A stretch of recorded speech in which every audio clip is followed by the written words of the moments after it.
तो hello students, मैं रोशन कुमार जायसवाल ई maths गुरु के इस यूट्यूब चैनल में आप सभी लोगों का स्वागत करता हूँ। स्टूडेंट्स, अगर आप बीएससी एमएससी के स्टूडेंट्स हैं या फिर टीजीटी पीजीटी और सीएसआईआर नेट की तैयारी मैथमेटिक्स से करते तो ये चैनल आप लोगों के लिए बहुत यूजफुल है। तो अभी इस चैनल को सब्सक्राइब करिए और नोटिफिकेशन बेल को भी जरूर ऑन कर लीजिए ताकि हमारे द्वारा बनने वाले वीडियोज़ के अपडेट्स आप तक सबसे पहले पहुँच सके। तो चलिए शुरू करते हैं।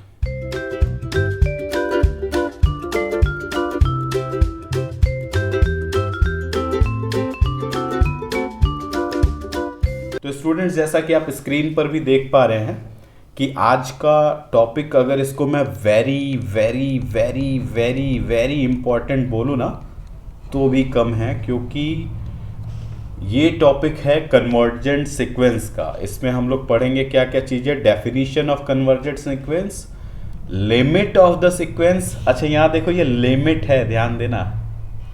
हमने जो पीछे अभी पढ़ा है वो लिमिट पॉइंट पढ़ा है, ये केवल लिमिट है, डिफरेंस है। अच्छा, डिफरेंस है तो अगला टॉपिक भी हमारा यही रहेगा कि difference between limit and limit points. और इसमें कुछ और चीज़ें ऐड कर लो, like theorems on convergent sequences. ये इतने टॉपिक्स आज पढ़ने वाले, बहुत इंपॉर्टेंट होने वाला ये वीडियो। तो वीडियो के एंड तक जरूर बने रहिए ताकि आप ये टॉपिक में 100% परफॉर्म कर पाए। अच्छा, मैं आपको बताऊं, ये एक ऐसा टॉपिक है, आप कोई सा भी सिलेबस उठा के देख लो, यूनिवर्सिटी एग्जाम में तो भर भर के पूछा जाता है। ठीक, अभी आप बीएससी में हो तो यूनिवर्सिटी एग्जाम में तो ये भर के पूछा ही जाता है। आप सिलेबस उठाओ किसी का भी, टीजीटी का उठाओ, पीजीटी का उठाओ, सीएसआईआर नेट का उठाओ, या फिर जैसे सपोज करो कि आप आईआईटी जैम के थ्रू अपना एमएससी करना चाहते हो, मींस बीएससी के बाद आईआईटी जैम एग्ज़ाम देना चाहते हो। आईआईटी जैम में भी ये टॉपिक बहुत इम्पॉर्टेंट है। अभी आपने सीक्वेंस पढ़ा, वो भी उतना ही इम्पॉर्टेंट था। और ये कन्वर्जेंस चेक करना किसी सीक्वेंस का, ये बहुत इम्पॉर्टेंट है, तो इसको ध्यान से पढ़िएगा। तो बढ़ते वीडियो में आगे और देखते हैं सबसे पहले कन्वर्जेंट सीक्वेंस का डेफिनेशन। सबसे पहले डेफिनेशन हमसे क्या कह रही है कि a sequence F N is said to be, यहाँ सेड है, इसको सेल नहीं समझेंगे, ये सेड है, is said to be convergent. किसी सीक्वेंस को, न्यू टर्म हो सकता है कन्वर्जेंट आपके लिए, लेकिन समझिएगा, a sequence fn is said to be convergent if there exists a number L, this is L, for which the following property holds। किसी सीक्वेंस fn को कन्वर्जेंट बोलेंगे अगर एक नंबर L एग्जिस्ट करे और ये प्रॉपर्टीज एग्जिस्ट करे for each epsilon. अच्छा, वहां पे एक भी एप्सिलॉन मिलता था, लिमिट पॉइंट के डेफिनेशन में एक भी एप्सिलॉन मिलता था तो हम काम कर लेते थे, लेकिन यहां पर फॉर ईच एप्सिलॉन, कोई सा भी एप्सिलॉन उठाओ यानी पॉजिटिव नंबर उठाओ, तो there exist natural number m, एक ऐसा नेचुरल नंबर m एग्जिस्ट करेगा such that mod of fn minus l is less than epsilon for all n greater और इक्वल टू m। अब ये लिखा हुआ है और बड़ा कॉम्प्लिकेटेड सा लग रहा है। पहले मैं इसी को क्लियर करूं, फिर इसको ब्रेक डाउन करके आपको बताऊंगा, तो आपको लगेगा अरे यार ये क्या था। देखो, सबसे पहले अपने पास एक सीक्वेंस है fn है, और इस सीक्वेंस को हमने बोला कि ये कन्वर्जेंट हो जाएगा। इस सीक्वेंस को हम कन्वर्जेंट कहना चाहते हैं। कब कहेंगे? जब एक नंबर L एग्जिस्ट करे, एक नंबर L ऐसा एग्जिस्ट करे जिसके लिए for each epsilon greater than 0, कोई सा भी स्मॉल पॉजिटिव नंबर हमने उठाया तो इसके लिए एक, जो भी एप्सिलॉन हम उठा रहे इसके लिए भी एक नेचुरल नंबर एग्जिस्ट करना चाहिए। और ये नेचुरल नंबर एग्जिस्ट करे तो ये fn माइनस l का जो मॉड है ये लेस देन एप्सिलॉन आ जाए फॉर ऑल n ग्रेटर और इक्वल टू m। मतलब इस एप्साइलन के लिए ये जो m हम चूज कर रहे हैं, ये जो एग्जिस्ट कर रहा है m, इससे बड़े या बराबर n की कोई सी भी वैल्यू रखते चले जाओ, वो इस कंडीशन को सेटिस्फाई करता है।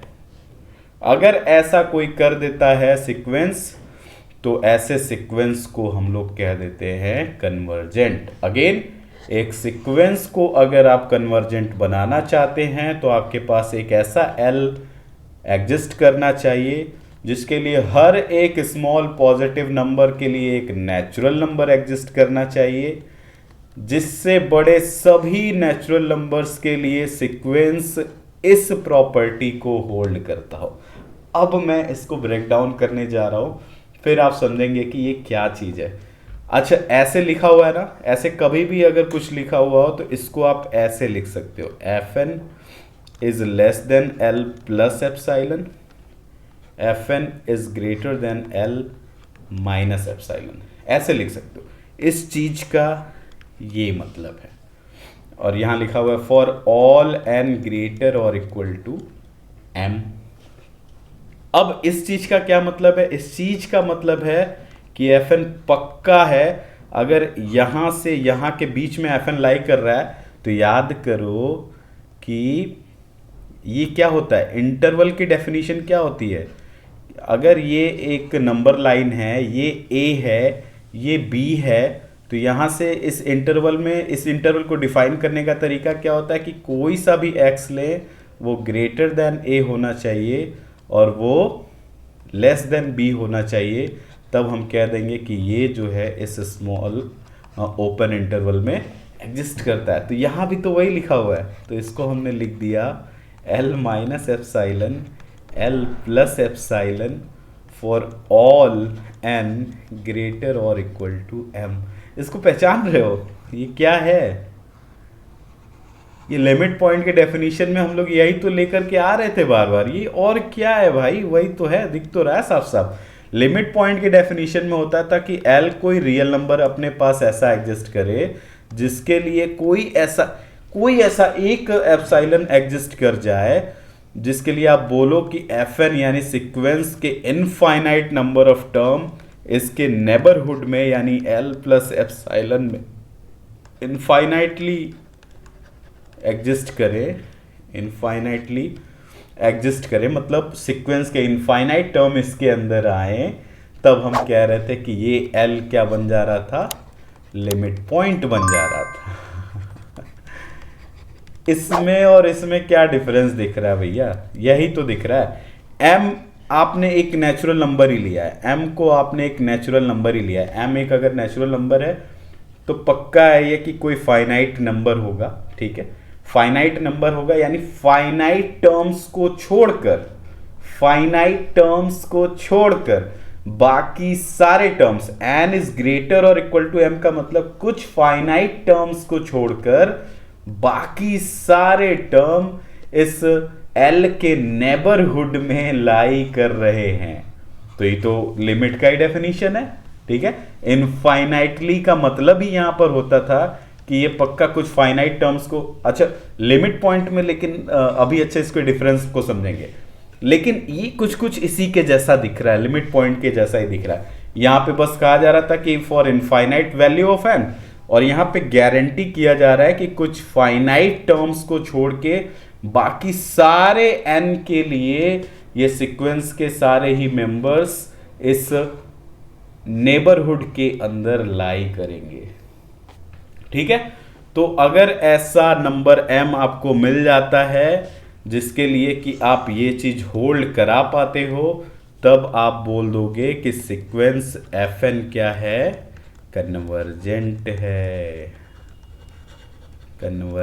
है। तो फिर इस L को क्या कहेंगे? यहां पर तो आपने लिमिट पॉइंट कह दिया था, यहां पे क्या कहेंगे? देखने में तो उसी के जैसा लग रहा है, लेकिन यहां पे L को आप कहेंगे L is the limit of sequence Fn। समझ रहे हो? मतलब इस सीक्वेंस का ये लिमिट बन जाएगा। लिमिट पॉइंट होता था तो वहां पे कोई एक एप्साइलन मिलना चाहिए था आपको, और एन के इनफाइनाइट वैल्यू को इनफाइनाइट वैल्यू के लिए, यानी सीक्वेंस के इनफाइनाइट टर्म इस नेबरहुड के अंदर लाई करने चाहिए। बाहर कितने हैं ये नहीं पता होता था। क्या इस लिमिट पॉइंट के डेफिनेशन में कभी भी आपको ये बताया गया कि बाहर कितने टर्म्स हैं? नहीं। लेकिन जब कन्वर्जेंट सीक्वेंस आपको बताया गया तब आपको बताया गया कि सीक्वेंस के इनफाइनाइट नंबर ऑफ टर्म्स जो हैं इस नेबरहुड के अंदर रहने चाहिए, जैसे यहाँ कहा गया। लेकिन यहाँ पर एक चीज फिक्स कर दिया गया कि बाहर केवल फाइनाइट टर्म्स ही होने चाहिए, इनफाइनाइट टर्म्स नहीं होने चाहिए। तो फिर इस सीक्वेंस को कन्वर्जेंट सीक्वेंस बोलेंगे, और जो L को लिमिट पॉइंट कह रहे थे वो L यहाँ पर लिमिट बन जाएगा। ठीक है, ये था इसका ब्यूटी, मतलब कन्वर्जेंट सीक्वेंस का। एक बार मैं और आपके लिए रिवाइज कर दे रहा हूं। क्या होगा इसका मतलब कि अगर किसी सीक्वेंस Fn को कन्वर्जेंट आपको बोलना है, किसी सीक्वेंस Fn को कन्वर्जेंट आपको बोलना है, तो आपके पास एक L ऐसा एग्जिस्ट करना चाहिए, एक L आपके पास होना चाहिए जिसके लिए फॉर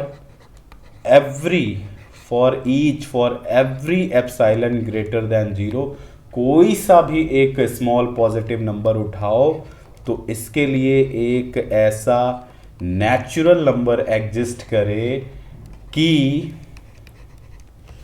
इस सीक्वेंस के इनफाइनाइट टर्म्स इस L के नेबरहुड में लाई करें, इनफाइनाइट टर्म्स इस L के नेबरहुड में लाई करें, लेकिन इसके साथ बाहर केवल फाइनाइट टर्म्स होने चाहिए, like for all n greater और इज इक्वल टू m। यहाँ पे m लिखने का केवल इतना ही मतलब है कि इसका मतलब तो आपको पता है कि सीक्वेंस के इनफाइनाइट टर्म्स इसके अंदर है, लेकिन यहाँ पर m लिखने का मतलब ये है कि इस नेबरहुड के बाहर सीक्वेंस के कुछ फाइनाइट टर्म्स होंगे, 2, 4, 10, 20, 1000 जो लेना चाहो, लेकिन फिक्स होगा वो।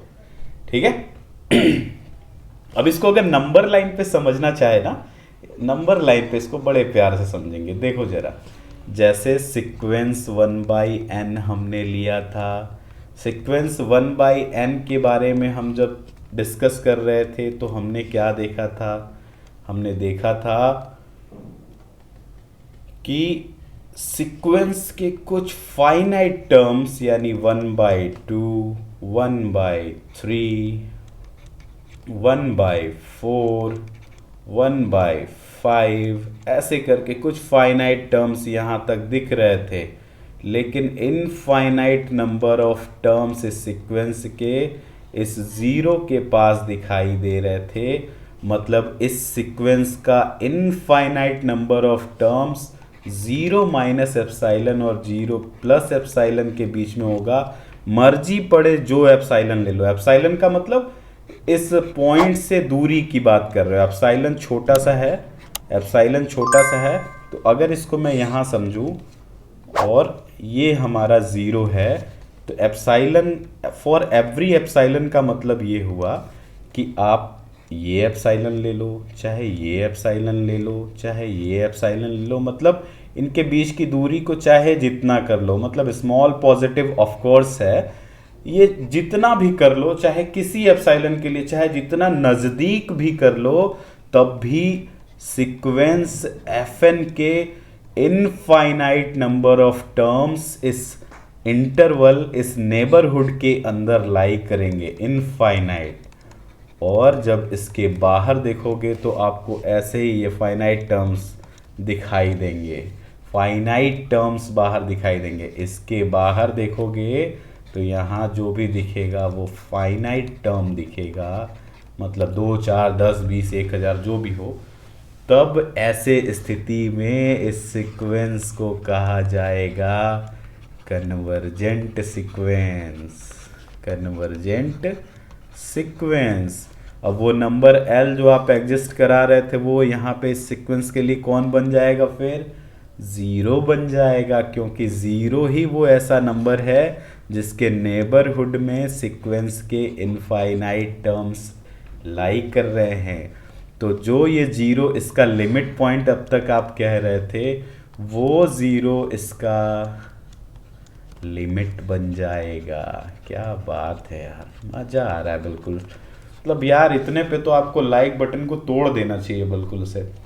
तो ये सीक्वेंस ऑब्वियसली कन्वर्जेंट सीक्वेंस है जिसका जीरो जो है ये लिमिट पॉइंट है। अब मैं जब पीछे लिमिट पॉइंट पढ़ा रहा था तो मैं बार बार कह रहा था कि लिमिट पॉइंट को एक बार ऐसे सॉर्ट तरीके से भी देख सकते हो, ऐसे करके देख सकते हो। अगर ये फाइनाइटली एग्जिस्ट कर रहा है, फाइनाइटली आ रहा है कुछ भी, तो ये लिमिट पॉइंट बन जा रहा था। तो एक्चुअली में ये फाइनाइटली तभी आता है जब इसका लिमिट एग्जिस्ट कर रहा होता है। समझ रहे हो? मतलब इसका लिमिट अगर एग्जिस्ट कर रहा है तब ये वैल्यू आपको मिल जाएगी। तो सिंपल बात, अगर यहाँ पे भी अगर इसको लिखना चाहे, इसके नोटेशन में हम लोग लिखना चाहें तो इसका नोटेशन हम लोग ये लिख सकते हैं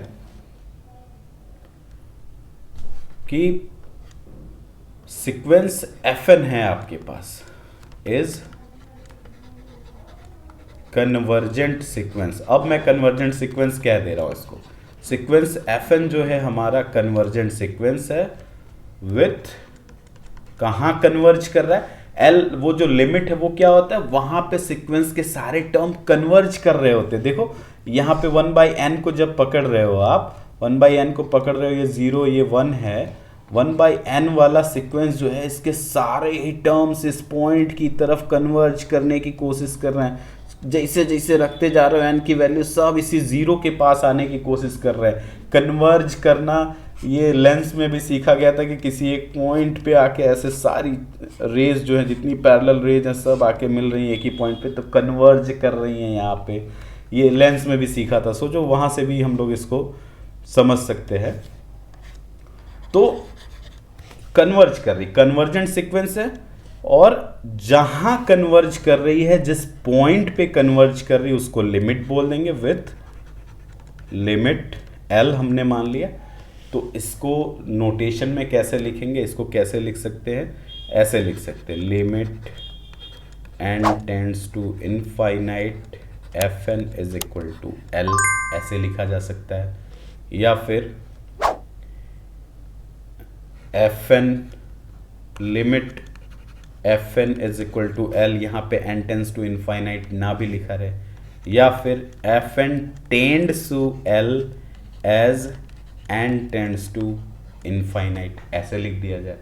मतलब ये तीन तरीके आपके पास है, जैसे मन वैसे लिख लीजिए, कोई फर्क नहीं पड़ता है।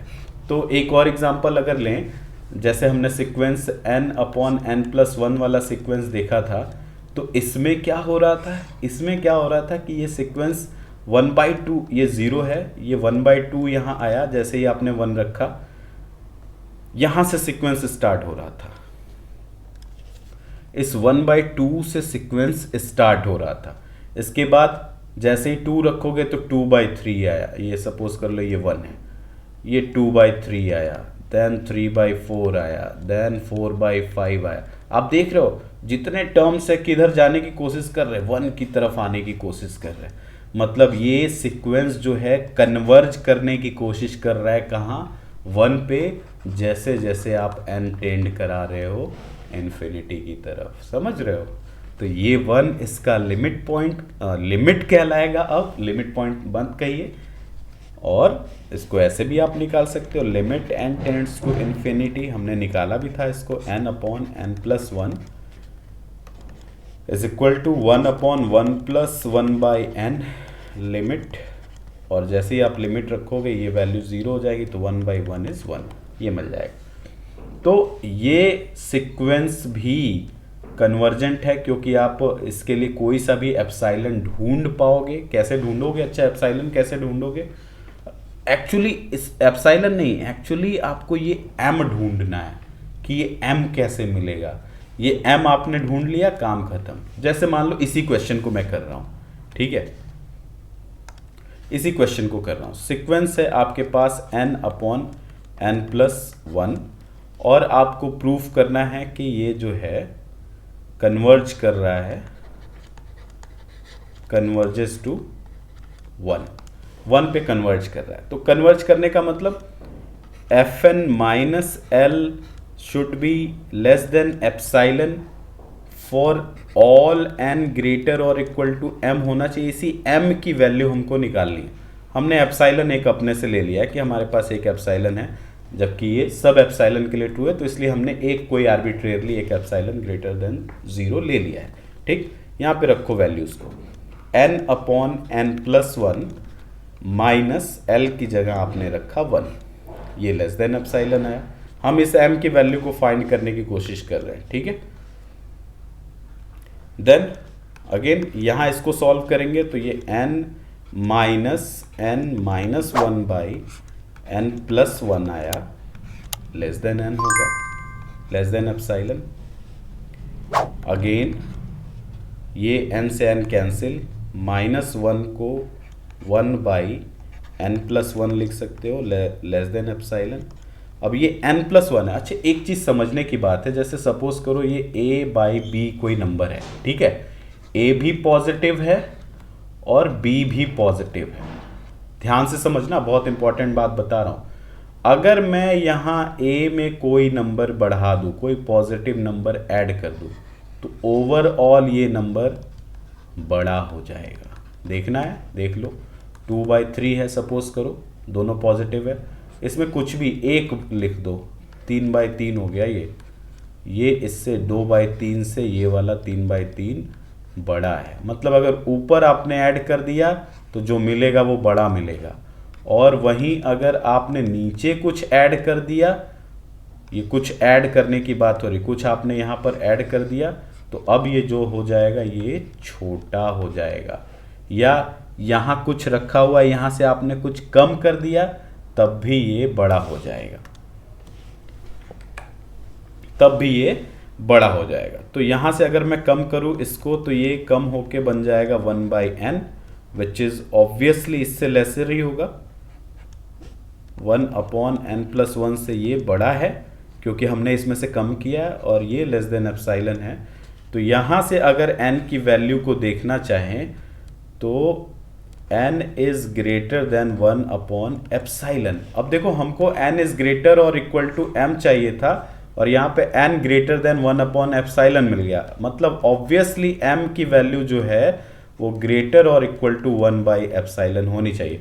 अब एप्सिलॉन आप जो चूज करते हो उसके अकॉर्डिंग आपको m मिलता चला जाएगा। मतलब इसीलिए कहा गया था कि फॉर एवरी एप्सिलॉन, जो एप्सिलॉन चुनोगे उसके लिए एक m मिलेगा, फिर दूसरा कोई एप्सिलॉन चुनोगे उसके लिए एक दूसरा m मिल जाएगा आपको। ठीक है, देखो, तो यहाँ पे आपको m मिल चुका है, विच इज़ 1/एप्सिलॉन है। तो अगर ऐसा एग्जिस्ट कर गया तो आप कह दोगे कि ये सीक्वेंस जो है ये कन्वर्जेंट है। और कहाँ कन्वर्ज करा रहे थे, l आपका यही 1 था, तो l इसका यानी 1 इसका लिमिट पॉइंट बन जाएगा, है। ठीक है, तो ये था कन्वर्जेंट सीक्वेंस और limit of the sequence. I hope आपको ये चीज़ बहुत अच्छे से समझ में आई होगी। बढ़ते हैं इसके एग्जाम्पल्स को समझने के लिए, इसके क्वेश्चंस को देखने के लिए एग्जाम्पल्स को देखते हैं। सबसे पहला क्वेश्चन है कि show that this limit with this sequence tends to 1/2। अब इसको करने के हमारे पास दो तरीके हैं। आपसे बोला जा रहा है कि इस सीक्वेंस का लिमिट 1/2 है, तो इसको करने के लिए आपके पास क्या होना चाहिए। आप मान लो कि आपके पास एक एप्सिलॉन, देखो इसको करने के मैं दो तरीके आपको बताऊंगा, एक जो बुकिश है और एक आप अपने से चेक कर सकते हो, देखते के साथ आपको समझ आ जाएगा कि आंसर क्या है। एप्सिलॉन ग्रेटर देन 0 आपने एक ले लिया अपने से, ठीक है। अब ये अगर इसका लिमिट पॉइंट है तो this should be n² + 3n + 5 upon 2n² + 5n + 7 -1/2 should be less than epsilon. ये होगा, ठीक है। अब हमको m की वैल्यू पता करनी कि m की वैल्यू क्या है। इसको सॉल्व करो जरा, -1/2 करोगे तो दिस इज 2 से इससे मल्टीप्लाई होगा, 1 से इससे, तो ये बन जाएगा 2n² 6n प्लस 10, और इसको -1 से मल्टीप्लाई करोगे तो -2n² -5n -7। ये मैं उम्मीद करता हूँ कि आपको ये चीज़ आती होगी, वैसा मत करिएगा कि ये भी नहीं आता है। 2 से इसमें मल्टीप्लाई कर लो, this is 4n² plus 10n plus 14, ये आया, which is less than epsilon. और सॉल्व करो, 6n² से 6n² चला गया, 6n - 5n is n, 10 - 7 is 3,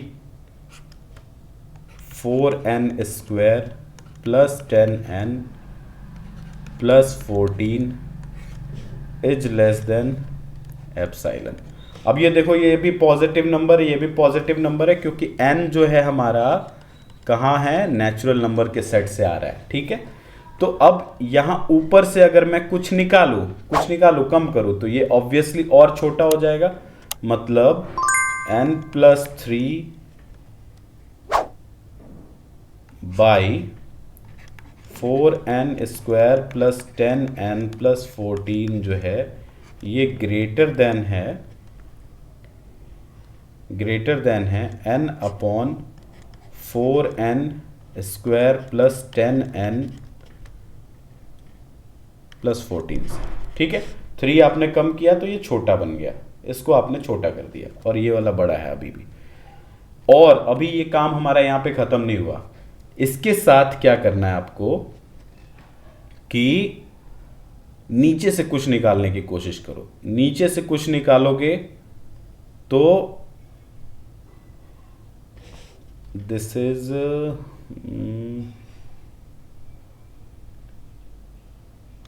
हाँ ठीक है, नीचे से निकालो कुछ, तो ये बन जाएगा, 14 को निकाल दो तो n/4n² प्लस 10n, 14 आपने निकाला है अभी केवल, तो ये ऑब्वियसली छोटा है और ये बड़ा बन जाएगा, ठीक है। अब n कॉमन निकाल के काट दो, n कॉमन निकाल के काटोगे तो क्या बनेगा, ये n तो काट दिया आपने, 1/4n प्लस 10 बन जाएगा, है ना। n आपने काट दिया, फिर से 10 निकाल दो तो ये फिर जो आगे बनेगा वो बड़ा बन जाएगा, ये बन जाएगा 1/4n। अब ये लेस देन है एप्सिलॉन से, ये लेस देन है एप्सिलॉन से, तो यहाँ से हमको n की वैल्यू क्या मिली, n is greater than 1/4 epsilon, मतलब m की वैल्यू जो है वो ग्रेटर और इक्वल टू 1/4 एप्सिलॉन होगी, तब ये लिमिट इसको कन्वर्ज करेगी। कितना कॉम्प्लिकेटेड लग रहा है ना, लेकिन ये इंपॉर्टेंट है, ऐसा सीखना है आपको कि कैसे लिमिट का कंसेप्ट हम लोगों को समझ में आता है। अब इसका दूसरा मेथड देखते हैं, ठीक है। ये अगर ऐसा आ गया, m हमको मिल चुका है, तो हम लोग सिंपली कह देंगे कि fn, ये fn मैं पूरे को बोल रहा हूँ, fn -1/2 is less than epsilon for n greater और equal to m, where m is greater than 1/4 epsilon. m की वैल्यू हमको यहाँ से मिल जाएगी, ठीक है। जो एप्सिलॉन आप यहाँ चूज करोगे उसके अकॉर्डिंग आपको m की वैल्यू यहाँ मिल जाएगी। अब इसको सिंपल तरीके से देखते हैं, जो हमने आज तक क्लास 12 तक सीखा है। क्या सीखा है जरा देखो तो, limit n tends to infinite n² plus 3n plus 5 by 2n² plus 5n plus 7, इसकी वैल्यू हमको फाइंड करनी है, शो करनी है, तो वैल्यू फाइंड करनी है। 12th में हमने लिमिट का कंसेप्ट सीखा है। अब अगर इसमें इनफाइनाइट रखें तो ये जो फॉर्म बन रही है ये इनफाइनाइट बाई इनफाइनाइट की बन रही है, मतलब इनडिटर्मिनेट फॉर्म बन रही है, इनडिटर्मिनेट। और जब इनडिटर्मिनेट फॉर्म बनती है तो हम इसमें एल हॉस्पिटल रूल को अप्लाई कर सकते हैं। करो apply, limit n tends to infinite, इसमें करोगे तो ये 2n प्लस 3, इसमें करोगे तो ये 4n प्लस 5 आएगा। एल हॉस्पिटल रूल आपको पता है कि आपको अंश को यानी न्यूमरेटर को अलग से डिराइव करना है, डिफरेंशिएट करना है, और डिनोमिनेटर को अलग से डिफरेंशिएट करना। अभी भी इनफाइनाइट रख रहे हो तो इनफाइनाइट बाय इनफाइनाइट है, तो एक बार और डिफरेंशिएट कर दो, ये बन गया 2/4। अब यहाँ n है ही नहीं तो ये सिंपली बाहर चला आएगा, विच इज 2 1 जा 2 2 जा 4 1/2। ऐसे भी आप कर सकते हो, ये एल हॉस्पिटल रूल है। एक और तरीका है अपने पास इस लिमिट को सॉल्व करने का। एग्जाम में आप इनमें से किसी तरीके से सॉल्व कर सकते हो। जो पहला तरीका था वो इसका कंसेप्ट है, उसको जानना ज़रूरी है कि m कहाँ से आ रहा है, n कहाँ से आ रहा है। किसी सीक्वेंस के कन्वर्जेंस के बारे में बात करेंगे तो वो चीज़ हमको आनी चाहिए, ठीक है। इसके बाद बात करेंगे दूसरा मेथड इसका और देखें अगर, तो limit n tends to infinite है और ये n² plus 3n plus 5 by 2n² plus 5n plus 7 है। जब ऐसा आए कि ऊपर और नीचे डिग्री बराबर हो रही है और इनडिटर्मिनेट फॉर्म आ रही है, तो जो हाईएस्ट डिग्री वाला टर्म है उसको आप कॉमन ले लो, बाहर ले आओ उसको। Limit n tends to infinite, यहाँ से n² कॉमन लोगे तो यहाँ 1 आएगा, यहाँ केवल n है तो यहाँ से n² कॉमन लोगे तो 3/n आएगा। यहाँ n² का टर्म ही नहीं है तो बाई में पूरा का पूरा n² आ जाएगा, ताकि वापस से मल्टीप्लाई करो तो ये 3n, ये 5 और ये n² आ जाए, ठीक। बाय इसमें से n² कॉमन लोगे तो यहाँ केवल 2 बचेगा, यहाँ 5/n होगा और यहाँ 7/n² हो जाएगा। अब n² को n² से अभी काट सकते हो, यहाँ पे काट दो, कोई प्रॉब्लम नहीं है। अब क्या करो, इस लिमिट को यहाँ अप्लाई कर दो, तो ये 1 प्लस 3/∞ इज 0, 5/∞ इज 0, यहाँ पे 2 plus 5/∞ is 0 and 7/∞ is 0 which is 1/2। इस तरीके से भी आप इस लिमिट को निकाल सकते हो। तो ये आसान तरीका भी है इनको सॉल्व करने का, इसलिए डरने की ज़रूरत बिल्कुल भी नहीं है। अब ये है, इसको भी इसी आसान तरीके से अगर हम लोग देखना चाहे तो कैसे देख सकते हैं, देखो जरा। Limit n tends to infinite है और है 5 × 3n बाई 3n-2। ऊपर 3n, नीचे भी 3n, n की पावर मतलब 3 की पावर इनफाइनाइट करोगे तो ये भी इनफाइनाइट, ये भी इनफाइनाइट, अगेन इनडिटर्मिनेट फॉर्म बन रहा है। तो आप क्या करो, 3n को कॉमन लो, 5 × 3n, ऊपर तो कॉमन ही है, नीचे कॉमन अगर लेंगे 3n को तो ये बनेगा 1 - 2/3n बन जाएगा। वापस से मल्टीप्लाई करोगे तो यही आ जाएगा।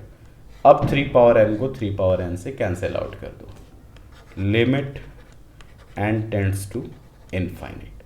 अब रखो limit n tends to infinite, 5/1 minus, यहाँ इसको इनफाइनाइट करोगे तो ये 2/∞ 0 बन जाएगा और इसकी वैल्यू 5/1 यानी 5 आ जाएगी। कितना आसान है, इजी है बिल्कुल, आपको कहीं से भी डरने की कोई ज़रूरत नहीं है। तो ऐसे हम लोग इस क्वेश्चन को सॉल्व करते हैं और आगे बढ़ते हैं। ये क्वेश्चन है, अब तो आसानी से आप इसको कर लोगे। Limit n tends to infinite है, ऊपर भी n² नीचे भी n² कॉमन ले लो तो ये 1 + 1/n² आ जाएगा। नीचे n² जब कॉमन लोगे, कॉमन लेते समय ध्यान रखना है तो इसका कोफिशिएंट 3 है यहाँ पे बचेगा, प्लस ये 2/n² हो जाएगा, ऐसा आएगा।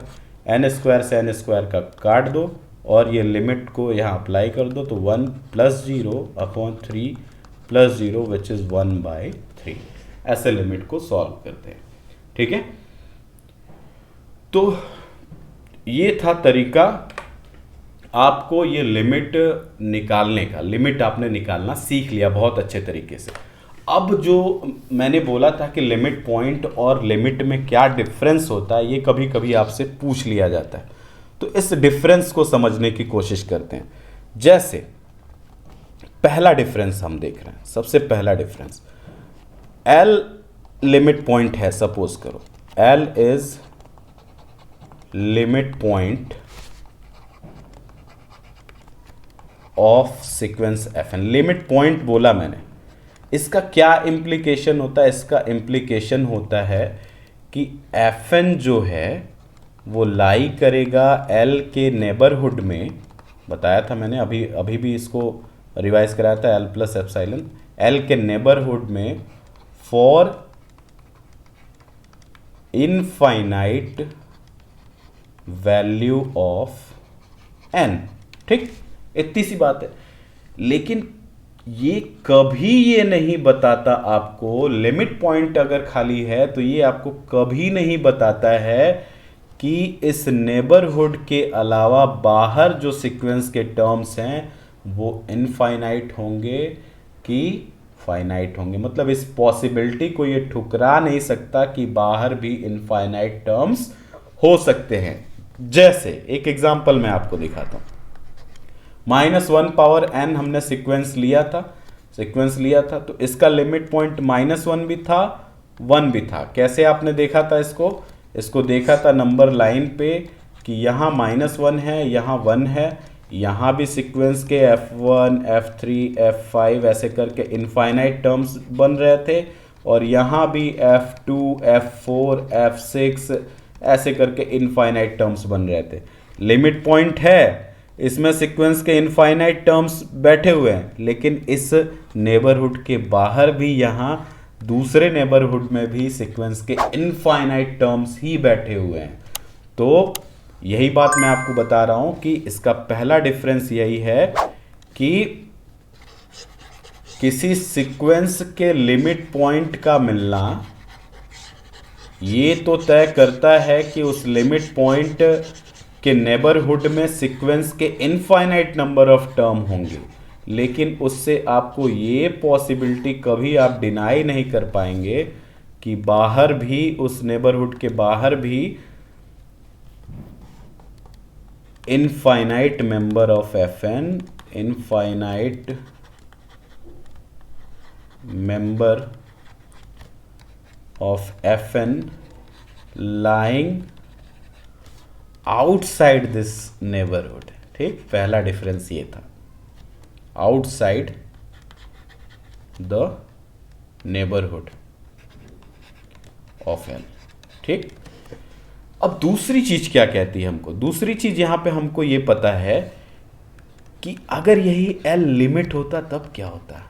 L is limit of F N, तो ये हमको इम्प्लीकेट करता कि एफ एन जो है वो इस नेबरहुड के अंदर तो लाई कर रहा है, फॉर एवरी एप्सिलॉन लाई कर रहा है, for every epsilon, for every epsilon greater than zero, लेकिन ये जो n है ये ग्रेटर और इक्वल टू m है। मतलब इस नेबरहुड के बाहर सीक्वेंस के केवल फाइनाइट टर्म्स है। ये इम्प्लीकेट करता है कि L अगर एक लिमिट पॉइंट है तो इस नेबरहुड के बाहर, outside the neighbourhood of L, finite members of sequence fn में एग्जिस्ट। अगर बाहर हैं भी अगर कुछ टर्म तो वो फाइनाइट मेंबर्स ही होंगे, में बी एग्जिस्ट, इनफाइनाइट नहीं हो सकते। लिमिट बोल दिया तो फाइनाइट मेंबर्स ही होंगे, जबकि लिमिट पॉइंट बोला तो इनफाइनाइट मेंबर्स भी बाहर हो सकते हैं। और तीसरा और मोस्ट इंपॉर्टेंट पॉइंट कि L अगर लिमिट पॉइंट है, L अगर लिमिट है, लिमिट पॉइंट भी नहीं, L अगर लिमिट है तो ये इंप्लीकेट करेगा कि L इज लिमिट पॉइंट। कोई लिमिट है तो उसको लिमिट पॉइंट आप कह दोगे। ठीक, कोई लिमिट है तो उसको आप लिमिट पॉइंट कह दोगे, लेकिन इसको अगर उल्टा करना चाहोगे तो ये नहीं पॉसिबल है। यानी लिमिट पॉइंट को लिमिट नहीं कह सकते, जबकि लिमिट को लिमिट पॉइंट कह सकते हैं। क्यों? क्योंकि लिमिट जो है, खाली अगर इतना उठाओ, आप खाली इतना उठाओ तो ये डेफिनेशन ये लिमिट पॉइंट की तो है, तो लिमिट पॉइंट के डेफिनेशन को ये सेटिस्फाई कर देता। बिल्कुल, इनफाइनाइट मेंबर इस L के नेबरहुड में लाई कर रहा है तो एल इसका लिमिट पॉइंट है, यही तो है लिमिट पॉइंट। लेकिन इसका डेफिनेशन लिमिट पॉइंट नहीं सेटिस्फाई कर पाता है, क्योंकि ये गारंटीड करता है कि इस नेबरहुड के बाहर केवल और केवल फाइनाइट मेंबर्स हो सकते हैं अगर हैं तो, लेकिन ये गारंटी नहीं कर पाता कि बाहर फाइनाइट हैं कि इनफाइनाइट है। दोनों ही पॉसिबल है। आपको एग्जाम्पल भी मैंने दिया -1 पावर n के सीक्वेंस का, क्योंकि इसके दो लिमिट पॉइंट्स थे, -1 और 1, है ना। तो ये था difference between limit points and limit का। अब इसके बाद बढ़ते हैं थ्योरम की तरफ। पहला थ्योरम है कि limit of a sequence if it exist is unique. किसी सीक्वेंस का अगर लिमिट एग्जिस्ट करता है ना तो वो यूनिक ही होगा, अगर एग्जिस्ट कर रहा है तो यूनिक है। ये स्टेटमेंट आपको ऐसे मिल सकती है एज इट इज,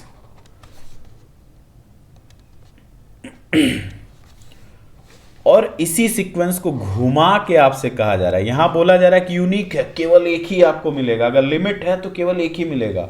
और उसी बात को दूसरे, ऐसे कान पकड़ो चाहे ऐसे कान पकड़ो, वही बात है कि एक सीक्वेंस कभी भी एक से ज्यादा, अच्छा ये लिमिट पॉइंट नहीं है, पॉइंट को काट देना, एक से ज्यादा लिमिट पे कन्वर्ज नहीं कर सकता। और sequence cannot converge to more than one limit, मतलब लिमिट तो केवल एक ही रहेगी भैया। लिमिट पॉइंट कितने भी हो सकते हैं, देखो अच्छा एक डिफरेंस ये भी है कि किसी सीक्वेंस के पास लिमिट पॉइंट चाहे जितने हो सकते हैं, लेकिन अगर लिमिट है तो केवल और केवल एक रहेगा, दूसरा लिमिट इसके पास एग्जिस्ट नहीं कर सकता। ये मोस्ट इंपॉर्टेंट थ्योरम इसको अगर कह लो तो गलत नहीं होगा। मोस्ट भी 2-4 बार लिख लो तब भी, ये मोस्ट इंपॉर्टेंट थ्योरम है,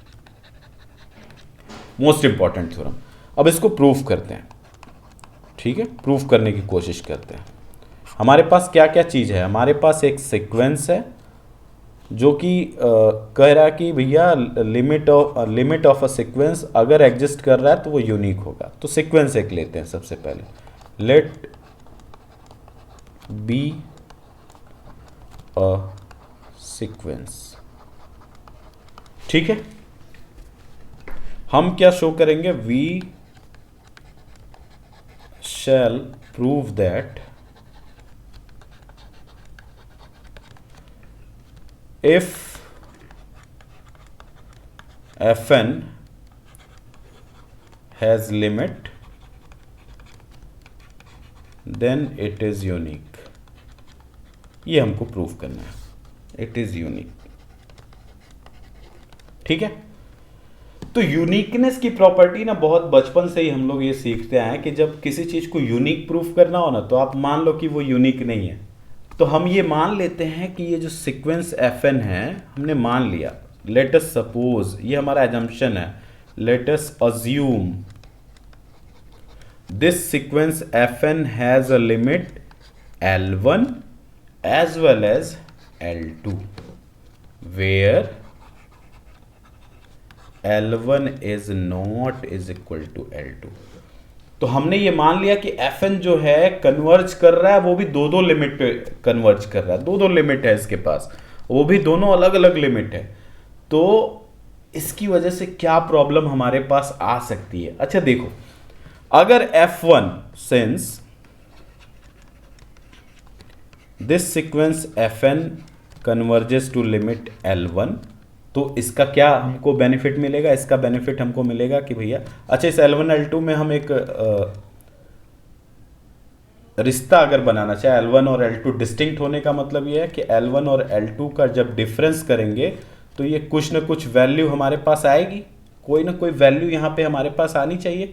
तो हम मान लेते हैं कि वो वैल्यू जो है वो L1 माइनस L2 की जो वैल्यू है वो एप्सिलॉन है, हमने मान लिया, ठीक है। तो अगर ये सीक्वेंस L1 की तरफ कन्वर्ज कर रहा है तो ये mod of fn minus L1 जो होगा वो लेस देन एप्सिलॉन होगा, कोई प्रॉब्लम इसमें नहीं। फॉर ऑल n ग्रेटर और equal to m1, epsilon greater than 0 के लिए there exist m1 belongs to this natural number, ऐसा होगा अगर कन्वर्ज कर रहा है तो। ठीक है, अब यहीं पे फिर हम कह रहे हैं कि fn जो है वो L2 की तरफ भी कन्वर्ज कर रहा है, तो इसके लिए भी कोई एप्सिलॉन ग्रेटर देन 0 हमको मिलना चाहिए, जिसके लिए कि हमारे पास एक दूसरा m2 भी तैयार हो, है ना। तो इसके लिए fn माइनस L2 जो होगा वो लेस देन एप्सिलॉन बनेगा।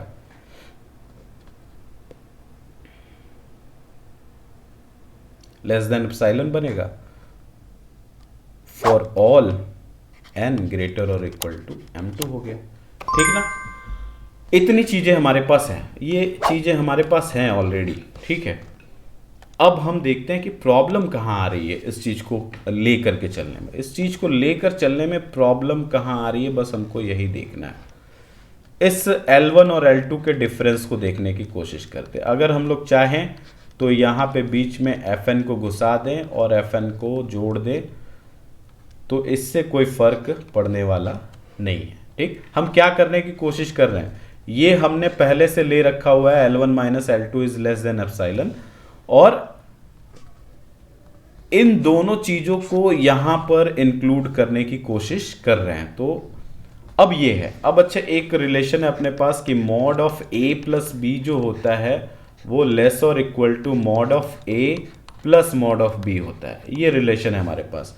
तो इस रिलेशन को अगर यहां लगाने की कोशिश करें तो ये a है, ये b है, तो दिस इज लेस और equal to mod of L1 minus Fn plus mod of Fn minus L2 होगा ये।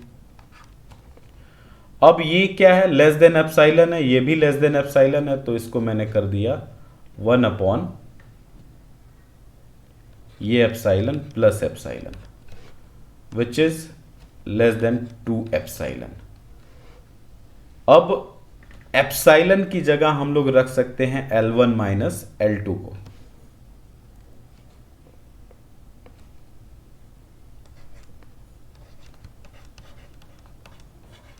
ठीक है, रख दिया L2 को यहां पे। तो भैया इसी L1 माइनस L2 को आप कह रहे हो कि ये less than 2 into L1 minus L2 है। ऐसा कैसे हो रहा है, कैसे हो रहा है ये चीज, ये क्यों हो रही है कि एक ही क्वांटिटी एक दूसरे से छोटी या बड़ी होने की बात कर रही है। तो ये क्यों हुआ, क्योंकि हमने ये मान लिया था कि L1 और L2 बराबर नहीं है, बल्कि इनके बीच एप्सिलॉन का डिफरेंस है। हमने ये मान लिया था, इसकी वजह से ये चीज आ रही है। तो इसका मतलब ये हुआ कि ये हमारा जो एजम्पशन है, ये एजम्पशन जो है हमारा ये रॉन्ग है। एजम्पशन हमारा जो हुआ यहाँ पे रॉन्ग हो गया। तो जब एजम्पशन रॉन्ग है तो ये क्या इम्प्लीकेट करेगा कि इसका मतलब पक्का है कि L1 और L2 बराबर हैं, और L1 और L2 बराबर होने का मतलब हुआ कि Fn जो है ये कन्वर्ज करेगा L1 is equal to L2, यानी एक ही लिमिट पर as n tends to infinite होगा। इसका मतलब हुआ कि 10 जो आप 2 मान के चल रहे वो एक ही आ गया। मतलब लिमिट जब भी एग्जिस्ट करेगी, limit of a sequence if it exists is unique. अगर एग्जिस्ट करेगी तो पक्का यूनिक होगी, एक और केवल एक होगी, दूसरा आपको नहीं मिलने वाला है। ठीक है, तो ये चीज थी, ये था पहला थ्योरम। कितना बढ़िया चीज है यार, मतलब देखो इसने बोला यूनिक है, हमने मान लिया नहीं यूनिक है, उसमें कुछ डिफरेंस दिखा दिया और बारी बारी से कन्वर्ज कराया दोनों लिमिट पे कन्वर्ज कराया, तो दोनों लिमिट के डिफरेंस को देख रहे हैं कि ये चीज अपने ही के 2 गुने से ये छोटी दिख रही है। ऐसे कैसे हो रहा है भाई, ऐसे कैसे हो रहा है, ये चीज तो पॉसिबल नहीं है।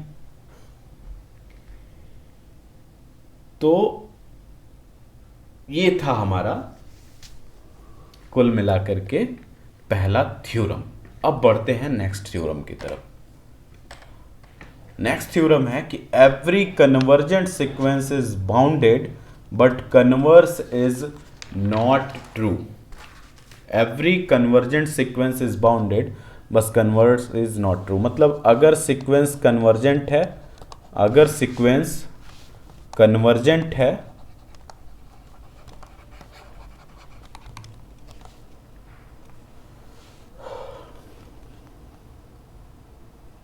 मतलब अगर सीक्वेंस कन्वर्जेंट है तो ये इम्प्लाई करेगा, इसका इम्प्लीकेशन होगा कि सीक्वेंस fn जो है ये बाउंडेड भी होगा।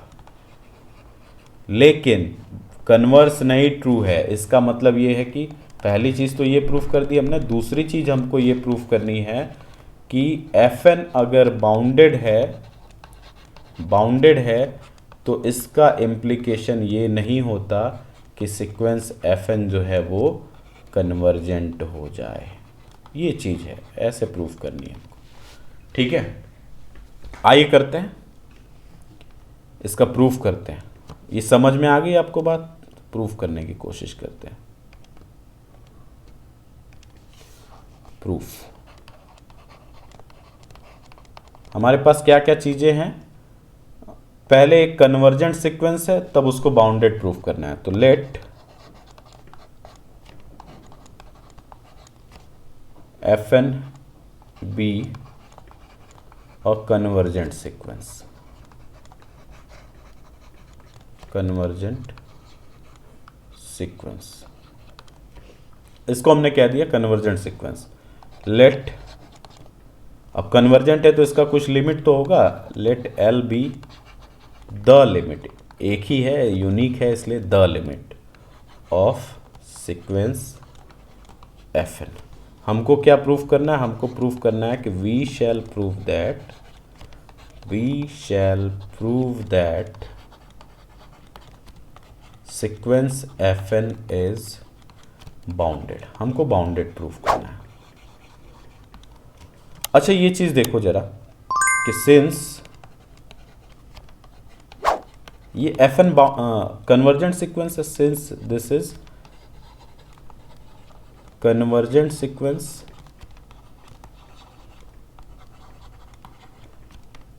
विथ लिमिट l, तो इससे हमको क्या मिल रहा है? इससे हमको मिलेगा कि देयरफॉर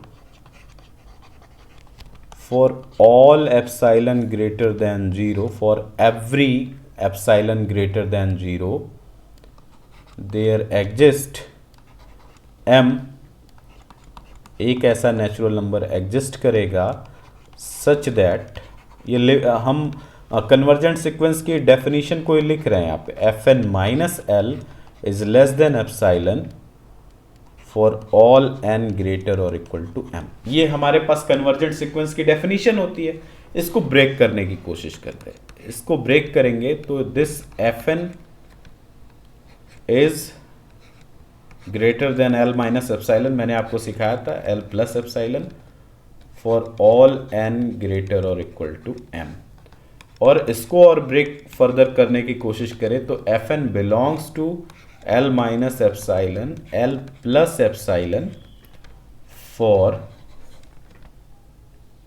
ऑल n ग्रेटर और इक्वल टू m। ये चीज है हमारे पास, फॉर ऑल n ग्रेटर और इक्वल टू m है हमारे पास। तो अब अच्छे एक चीज देखो जरा, इस सीक्वेंस के यहां पे मेंबर्स है सारे। अब सीक्वेंस के मेंबर्स जो हैं सारे के सारे इसके अंदर लाई कर रहे हैं फाइनाइट टर्म्स को छोड़ करके। वो फाइनाइट टर्म्स 2-4 टर्म्स है, लेकिन बाकी सारे टर्म इसके अंदर आ रहे हैं। इवन इसका लिमिट भी इसी के अंदर आएगा, क्योंकि ऑब्वियसली L का ही नेबरहुड है, तो ये अगर L पॉइंट है तो इसी के पास पास तो हम लोग खींचते हैं, तो ये L भी इसके अंदर आ रहा है, सारे टर्म इसके अंदर आ रहे हैं।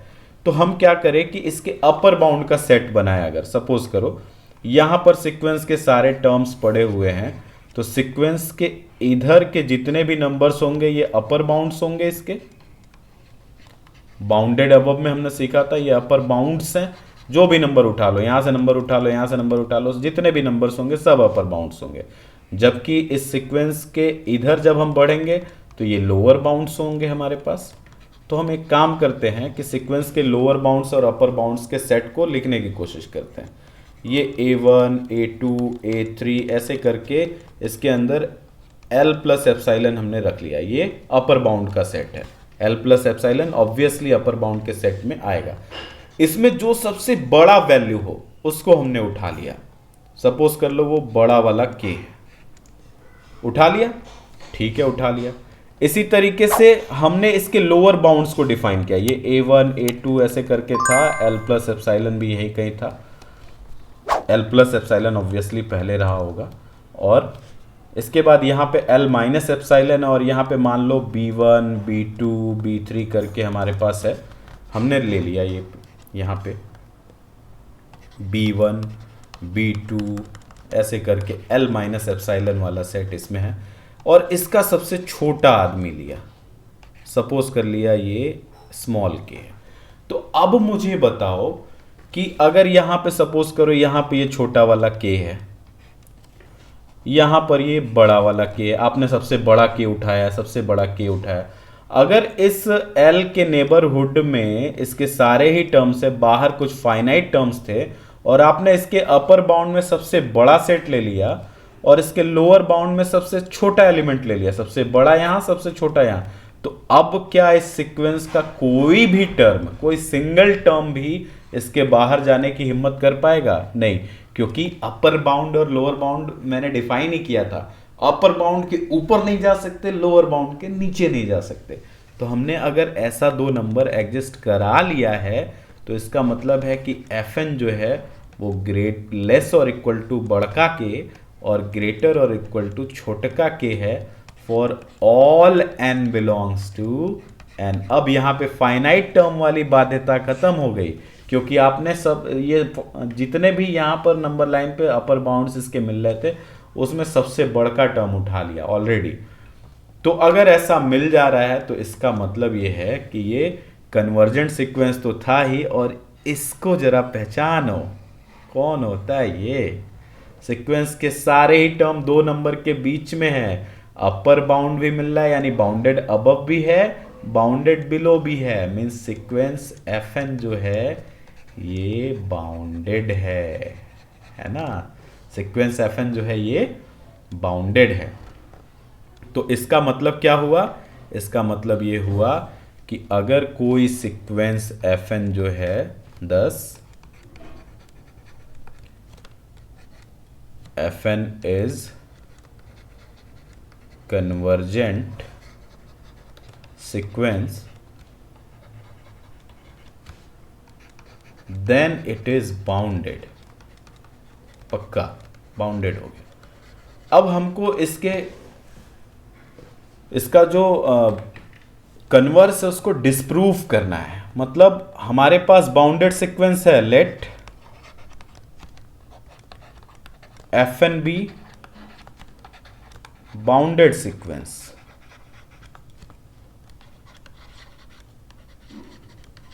हमको प्रूफ करना है, वी शैल प्रूव दैट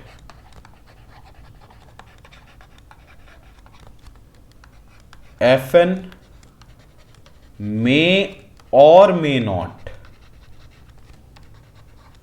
देखो क्या कितना जबरदस्त टर्म है कि बाउंडेड है तो ये मे और मे नॉट कन्वर्जेंट। अच्छा, इस चीज को प्रूफ करने के लिए पूरा प्रूफ करने की जरूरत नहीं है। Let us take example, let us take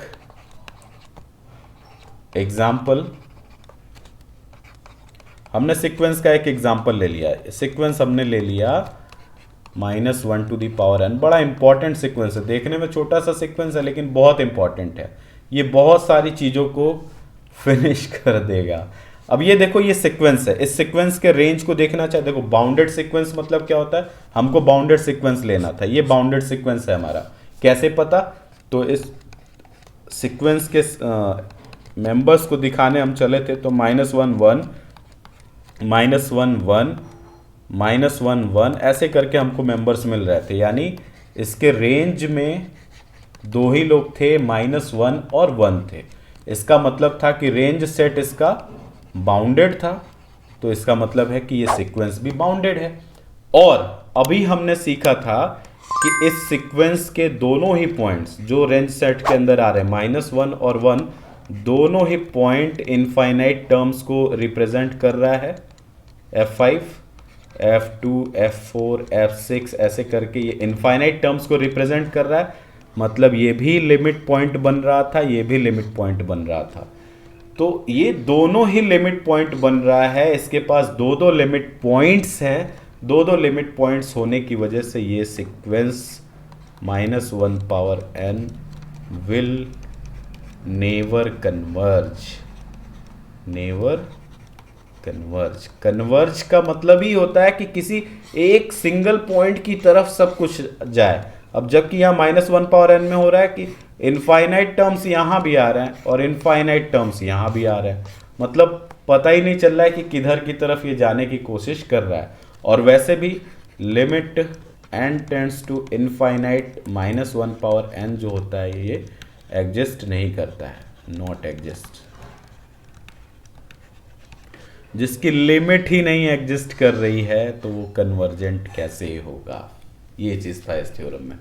तो आई होप आपको ये वीडियो पसंद आई होगी। अगर ये वीडियो आपको पसंद आई तो वीडियो को प्लीज़ लाइक कर दीजिए, और अगर चैनल पे नए हैं और अभी तक चैनल को सब्सक्राइब नहीं किया है तो चैनल को सब्सक्राइब भी कर दीजिए, अपने दोस्तों के साथ शेयर करिए और इस वीडियो का अच्छा पार्ट कमेंट भी करिए। और अगर कहीं डाउट हो तो बेझिझक कमेंट के अंदर डालिए, मैं उन डाउट्स को कंबाइंड करके किसी न किसी संडे में लेकर के आऊँगा, आई प्रॉमिस।